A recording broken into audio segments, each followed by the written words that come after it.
আসসালামু আলাইকুম। শুভ সকাল সবাইকে।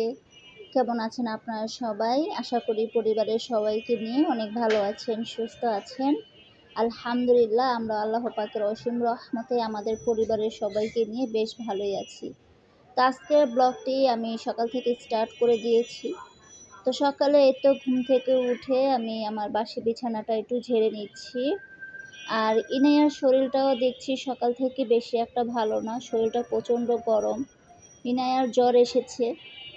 তো সকালে ঘুম থেকে উঠে আসলে প্রচণ্ড টেনশন করছিলাম যে অসুস্থ ছোট মেয়েটাকে নিয়ে সংসারের কাজকর্মগুলো আমি সারাদিন কিভাবে করব। আর এমনিও দেখবেন বাচ্চারা যদি একটু অসুস্থ হয় তাহলে কিন্তু মায়েদের প্রচণ্ড বিরক্ত করে। তো ইনায়ার জন্য একটু আপনারা বেশি করে দোয়া করবেন, মহান রব্বুল আলামিন যেন ইনায়াকে খুব শীঘ্রই সুস্থ করে তুলে, আমিন। তো বিছানাটা ঝেড়ে নেওয়ার পর এই তো আমি আমার ঘরটা একটু ঝেড়ে নিচ্ছি।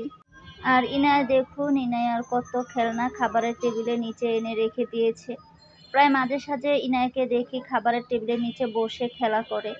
আসলেও আমার এই বাসাটায় প্রচণ্ড ধুলা আসে। বাসাটা হচ্ছে একেবারে মেন রাস্তার সাথে, যার কারণে এত ধুলা আসে। ইসলামবাগ এলাকায় আসলে মনের মতো আমি কোনো বাসা খুঁজে পাচ্ছিলাম না, যার কারণে বাধ্য হয়ে আমার এই বাসাতে থাকতে হচ্ছে।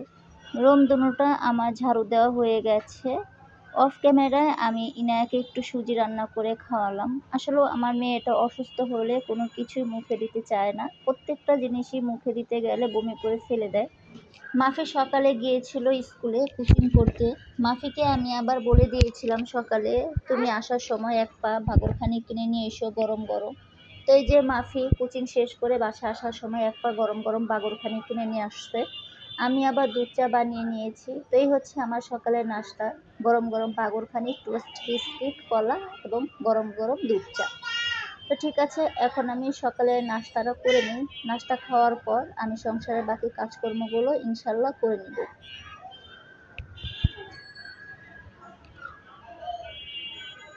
এই টোস্ট বিস্কিটটা দুধ চা দিয়ে ভিজিয়ে খেতে আমার কাছে অনেক ভালো লাগে।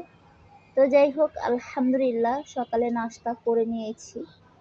নাস্তা করার পর এই যে দেখুন অনেকগুলো থালা প্লেট আমার সিঙ্কে জমে গেছে। এগুলো এখন আমি একটু ভালো করে মেজে ধুয়ে নিব।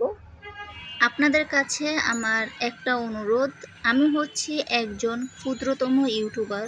এই ক্ষুদ্রতম ইউটিউবারের ভিডিও যদি আপনাদের কাছে ভালো লেগে থাকে তাহলে প্লিজ আমার চ্যানেলটি লাইক করবেন, শেয়ার করবেন এবং সাবস্ক্রাইব করে দিবেন এবং পাশে থাকা ছোট্ট বেল বাটনটি প্রেস করে রাখবেন। এতে করে দেখা যায় আমি যখনই কোনো নতুন ভিডিও আপলোড করব নোটিফিকেশন চলে যাবে সবার আগে আপনাদের কাছে।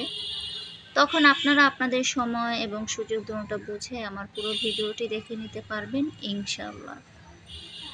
এখন কিন্তু কয়েকদিন ধরে প্রচণ্ড গরম পড়েছে, আর এই প্রচণ্ড গরমে শুধু আপনাদের জন্য খুবই কষ্ট করে আমি কিন্তু ভিডিও বানাই।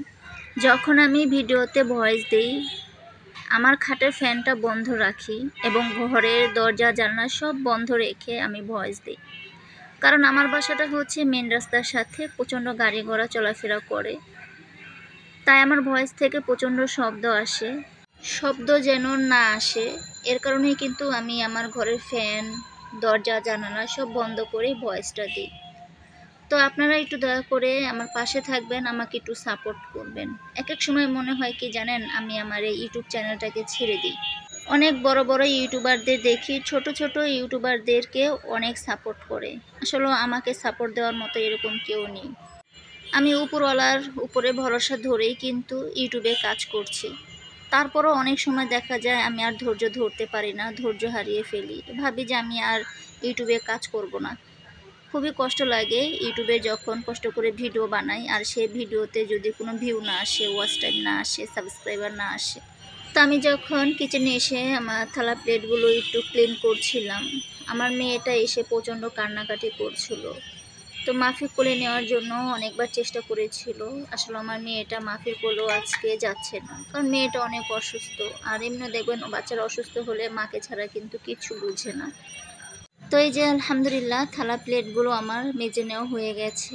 এখন আমি থালা প্লেটগুলো ধুয়ে নিচ্ছি।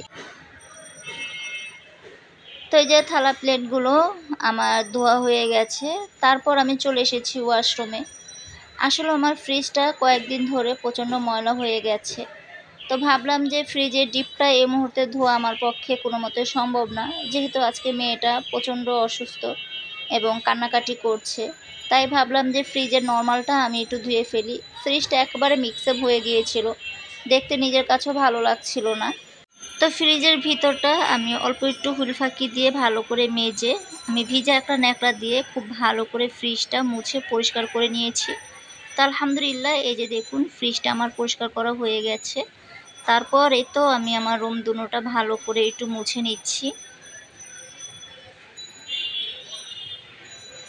রুম দুনোটা মুছে তারপর আমি গোসল করে আসব। গোসল করে এসে অফ ক্যামেরায় আমি ইনায়াকে আর একটু খাওয়ানোর চেষ্টা করব। বাচ্চারা এমনিও দেখবেন অসুস্থ হয়ে গেলে কিছু খেতে চায় না, আর কিছু না খেলে কিন্তু শরীরটা অনেকটাই দুর্বল হয়ে পড়বে।